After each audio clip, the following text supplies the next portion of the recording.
This is Parth Vader, and I want everyone to go check out heritagehiphop.com.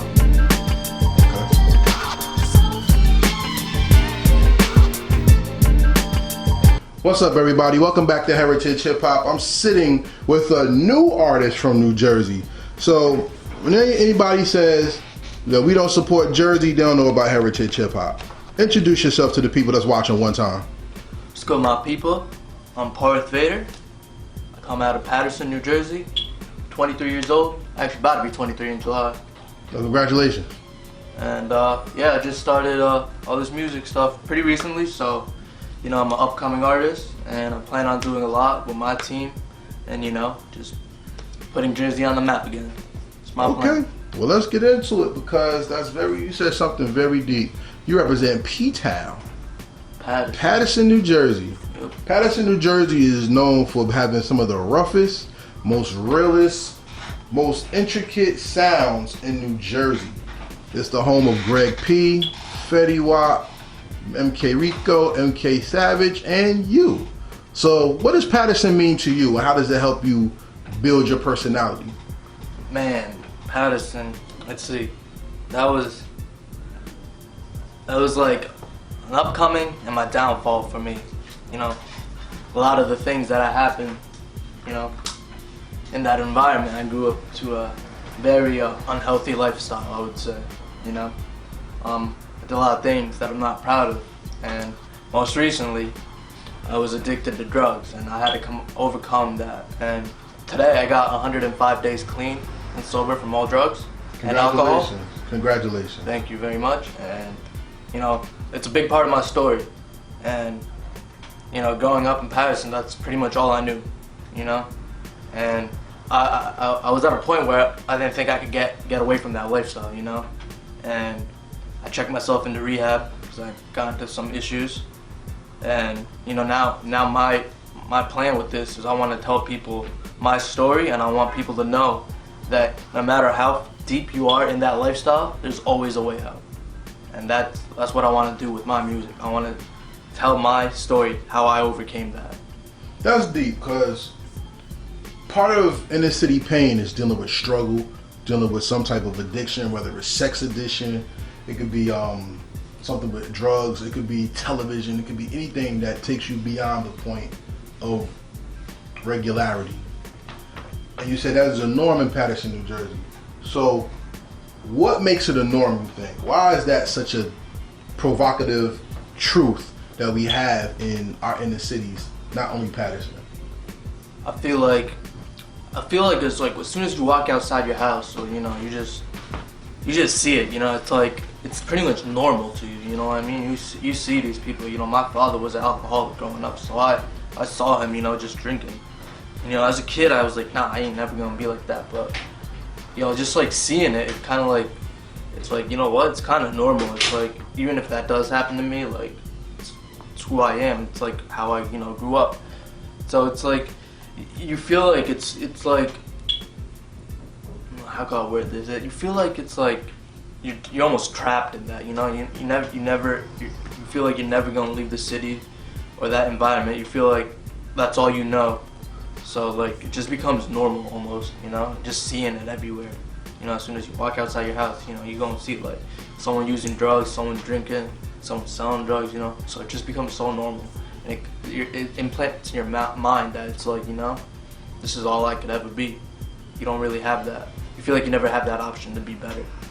Well, it's funny because hip hop is induced in drug culture, and you're gonna make music that tells you to come out of that type of culture, which is very against the norm. So I want to ask you this: to somebody who's beginning as yourself, and they're trying to find their niche in the hip hop game, real life gave you your niche. How are you going to stick towards not only telling the truth, but being the truth that you're rhyming about? I mean, there's a lot of things that I've done that I'm not proud of, you know what I mean? So I can't keep that a secret, you feel me? I gotta go out and tell people, you know, whether I was selling drugs or using drugs, robbing people or whatever. Like I gotta make it clear that that's a part of me, you know? The more I hide it, the more I'm pain and damage I'm doing to myself. You know what I mean? So me just speaking about this, the truth about it, I think, you know, it's gonna get to people where like it's like, all right, he was doing all this back then, but now he's doing this. You know, he ain't part of that lifestyle no more. Okay. This is your repentance. This is you giving back to save lives rather than take lives. Exactly. So now you have a deeper understanding of life. Hip hop encompasses life because hip hop is everything that we do. From our heartbeat to our rhythm and step to how we vibe with other people. It's all rhythm and it's all a connection. Why do you think the connection is important in your music? I mean, I feel like it's probably like one of the most healthiest ways to like let out my emotions and my feelings. You know, like I'm so like in my culture, like I feel like it's just so easy to like have people be like, nah, like depression and all that shit don't exist. Like that's all fake. Like it's all in your head. Like I feel like other ways, like, you know, the ways I cope was drugs or like anger, or just like going out and doing some dumb shit, like numbing myself. So I feel like me being able to like put all my feelings into music, that's like the healthiest way I got to cope right now. So like, you know, I'm gonna continue doing it because like if I'm not doing that, then I have a greater chance of going back out and using drugs again or selling drugs or whatever it is. So this is like, I gotta do this for my own well-being because I don't think I have any other I haven't found any other things that help me as much as music does. So yeah. That's what's up. Music is your catharsis. It brings you back from the edge. Yeah. And that's an addiction to be an addiction. Because now you're addicted to life rather than being addicted to the things that hurt you. Yes, sir. I feel that. Because that's what music was for me and many other people when hip hop first started. When hip hop first started, it was to turn away from gang violence and turn away from social ills to make something happen in society that was to help us grow. So while racism, classism, the strata of economics changing in the inner city, people turned to drugs, turned to violence because they had to survive. Unfortunately, that's not something that has changed in today's society, and it seems like technology has helped people be more addicted. So that's a new addiction. With the age that you have and the life that you live, why do you think so many people turn to those negative vices in the first place? You know, honestly, I feel like a lot of the times it is like glorified in music. I feel like you know, a lot of people just be like, oh, it's cool to pop Zans, it's cool to sip lean. You know what I mean? But I don't think kids, especially younger people, they don't realize like, cause I'm gonna be honest, I felt victim to that. I thought like, you know, when I was like 13, 14, when I heard people rapping about popping Zans and sipping lean, I thought it was cool. You know what I mean? But I didn't think I was gonna get to the point where I was like, yo, like this shit's not even fun anymore. Like I'm doing this as a job. This is my second job, getting high. You know what I mean? I don't think people understand that like it looks fun and cool like when people are doing it and they make money. You know, they're making money. They're like, oh yeah, I got mad money. I'm popping Zans, whatever. But like I don't think because I feel like even those rappers that like look like they're having fun with it, I think they got pain, but they still are numbing it. You know what I mean? So I don't think kids really see like the darker side of it, and that's why they just go to it. That, or it's like, you know, like sometimes, at least for me, I felt like I never fit in or I was accepted. So that was my escape from that. But I also thought it was cool. So it's like a mixture of both. Peer pressure kind of did that to you, huh? Yeah.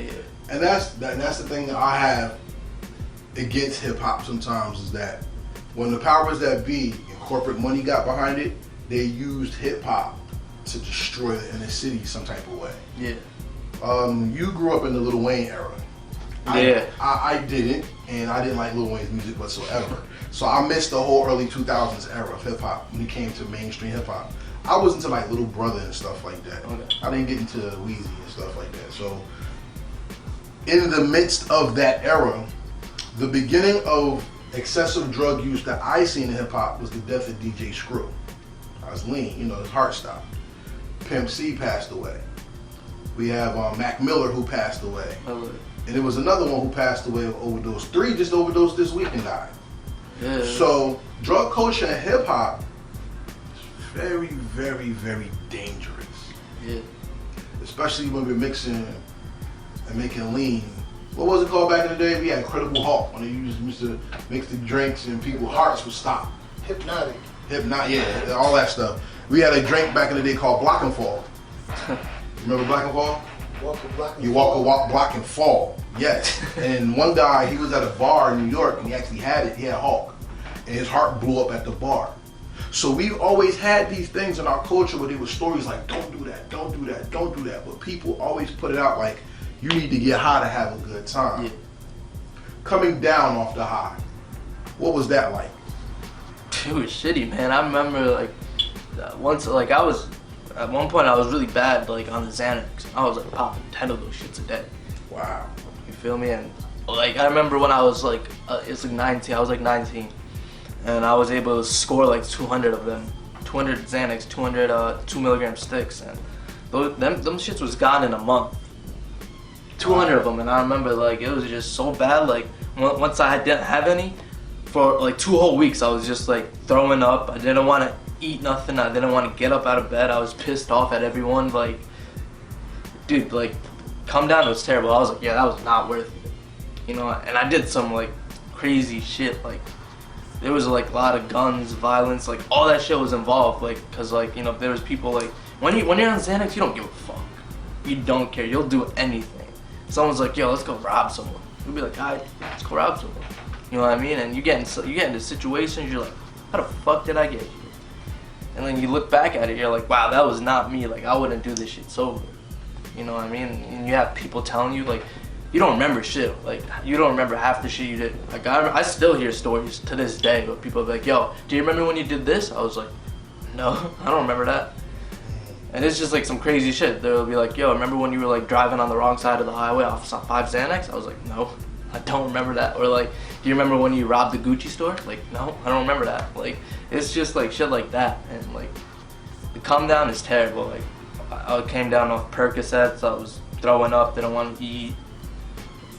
Like, just like, it got to the point where it's like, I was addicted to so many things at once. So, like, I remember getting up in the morning, there would be a bottle of like whiskey next to me, and like 5 like bars of Xanax. I would take 2 of them and flash it down with the whiskey.